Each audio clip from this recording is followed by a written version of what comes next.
Étape numéro 2 ou 3, je sais plus. Courroie de distribution. Alors pourquoi on doit changer la courroie de distribution? Parce que sur l'expertise, en fait, nous on n'a pas de facture. Du coup, on ne sait pas de quand elle date, c'est celle qui est posée sur le moteur. Du coup, on va la changer. En fait, la courroie de distribution, c'est un élément indispensable du moteur. Qu'est-ce que c'est que ça peut bien être une courroie de distribution? Hop, on va voir ça. Je vais essayer de vous l'expliquer avec mes mots. Alors, c'est pas un tuto, ça se trouve, je dis des bêtises. Mais je vais essayer de vous expliquer avec mes mots, je pense que vous allez comprendre. En gros, un moteur, ça bouge. Il y a des vibrations à l'extérieur, ça bouge énormément, mais à l'intérieur, ça bouge encore plus. Il y a des choses qui tournent, plein de trucs qui tournent. Et du coup, pour relier tous ces trucs qui tournent en même temps, pour qu'ils soient calés, c'est comme c'est le terme, et ben il y a des poulies un peu partout sur le moteur, un peu à droite à gauche. Alors moi, je sais plus trop comment est notre moteur, mais en gros, ça fait un schéma un peu comme ça, avec plein de poulies avec des crans, et d'autres où il n'y a pas de cran. Et du coup, il faut que la courroie, elle passe sur toutes les poulies, dont un galet qui sert à tendre la courroie. Donc, il ne passe pas dedans, elle passe sur l'extérieur du galet. Et celui-là, il vient tendre la courroie pour qu'elle soit toujours bien en tension. Mais moi, j'ai jamais fait ça, du coup, on va voir comment on fait. Aujourd'hui, petite courroie neuve, juste ici, avec le galet. J'espère que c'est la bonne. Parce que si c'est pas la bonne... Mais ouais, du coup, on va devoir démonter celle-là. On va la changer aussi.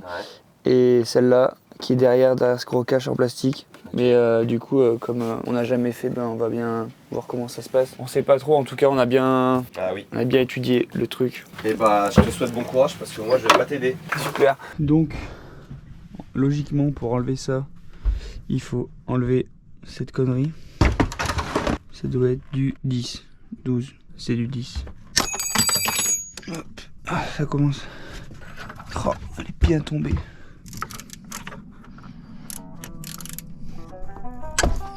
Ah. Enfin.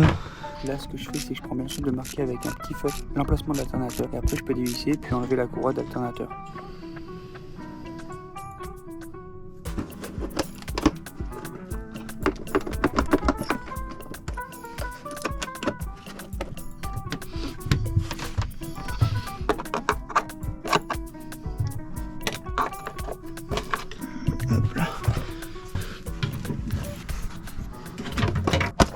Bon, j'ai un peu galéré, mais j'osais pas trop forcer. En fait, pour enlever le carter ici, le cache, il fallait que j'enlève ça, cette poulie. C'est la poulie de pompe à eau apparemment. Et j'osais pas trop forcer là-dessus.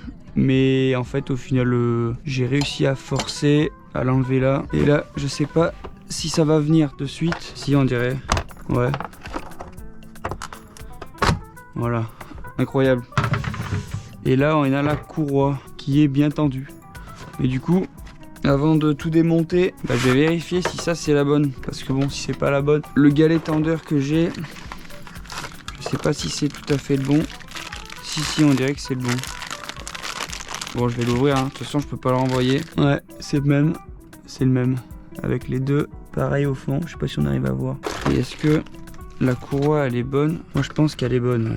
Ça a l'air d'être la même. Génial, incroyable. On va démonter la courroie. Pour ça, il faut caler, il faut tourner le vilebrequin jusqu'à ce que ça soit en face de ça. Et il y en a un de l'autre côté aussi. Caler le moteur en gros. Et pour tourner le vilebrequin, on tourne par cet écrou-là. Il faut une douille.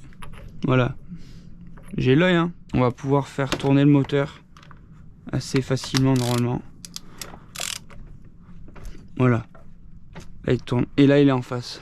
Là et là. Bon, dans le bouquin, il m'explique comment enlever cette partie-là. Je ne l'ai pas acheté. Du coup, je vais juste changer ça. Donc là, je l'ai calé avec la... Normalement, il faut un outil un peu spécial, une vis là. Mais c'est pas très grave, ça suffit, normalement. Et là, il faut falloir enlever du coup le galet qui sert à tendre. Sauf que je sais pas si il faut juste faire ça ou pas. J'ai compris. Il en faut deux. Il faut celle-là et une autre pareil là. C'est du 8. Et B, c'est serré aussi, on dirait. C'est abusé là. Là ça marche pas trop là.